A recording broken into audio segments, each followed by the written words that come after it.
Tout au long de mes formations, j'ai beaucoup de gens qui me disent moi, j'ai pour objectif de développer une activité, je voudrais me reconvertir. euh, et en fait, je ne sais pas si c'est fait pour moi.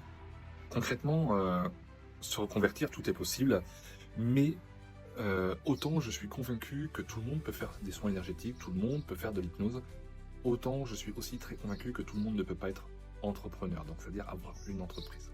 C'est vraiment une mentalité qui est différente euh, et qui doit être pris en considération si vous avez ce type de projet. Parce qu'en fin de compte, très souvent, on dit, ben voilà, moi je suis un praticien du bien-être, je m'occupe des gens, tout ça. Oui, vous allez vous occuper des gens, mais c'est pas 100% de votre temps. En fait, vous oubliez que c'est à peu près 25-30% de votre temps, parce qu'après, tout le reste, ça reste de la communication. Lorsque vous avez besoin de vous établir, vous êtes une entreprise, vous avez besoin de communiquer, vous avez de la comptabilité à faire, vous avez de la gestion à faire, vous avez besoin de continuer à apprendre, surtout si vous êtes sur un début de carrière, vous avez besoin de partir régulièrement en formation pour accroître vos compétences. Et étonnamment, vous misez beaucoup sur les compétences techniques, pensant que ce sont elles qui vont vous faire grandir, et vous oubliez les compétences entrepreneuriales.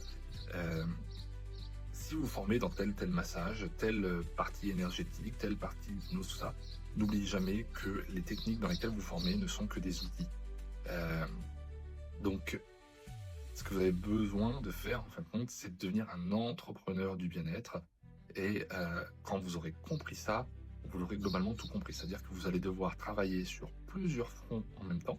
Hein. C'est pour ça que dans l'école, vous avez des modules e-learning et on a un partenariat avec la Chambre des professions libérales de Bordeaux, qui a également une antenne sur Dax et sur Bayonne, qui forme dans le domaine de l'entrepreneuriat les médecins, les kinés, les aides-soignantes, les infirmières, mais également les guérisseurs magnétiseurs, les hypnothérapeutes, et comment dire, les kinésiologues et j'en passe.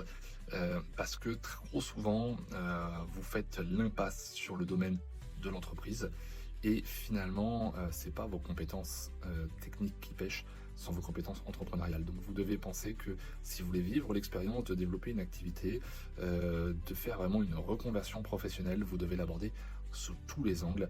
Et ça, c'est ultra important parce que c'est ce qui va vous permettre de d'approfondir votre métier, de vous stabiliser, d'avoir une meilleure vision. Et surtout, c'est la différence, c'est que vous serez là dans plus de 6 mois, alors que ceux qui ne le font pas et qui n'ont que eu la connaissance du salariat, souvent, ils s'écroulent avant. Donc pensez ça, la formation technique est très importante, c'est vrai, mais la formation administrative l'est aussi.